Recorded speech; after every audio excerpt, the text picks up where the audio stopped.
বাঙালি সংস্কৃতিতে এক অনন্য উৎসব পহেলা বৈশাখ। এ যেন বাঙালিদের পুনর্মিলনের দিন। ধর্ম বর্ণ নির্বিশেষে সমগ্র বাঙালি জাতি নববর্ষকে নবচেতনা এবং নতুন অঙ্গীকারের সাথে গ্রহণ করে আসছে যুগের পর যুগ।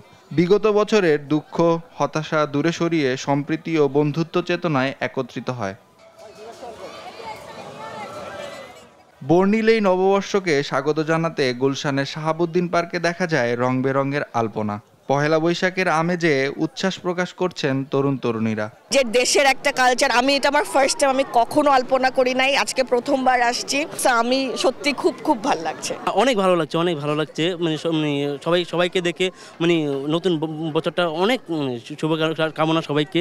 আয়োজকরা বলেন প্রতি বছরের মতো এবারও আয়োজনে কমতি রাখেননি তারা। আলপনা যেন নববর্ষের আগাম বার্তা, যা নববর্ষের আনন্দকে স্মৃতিময় করে রাখে।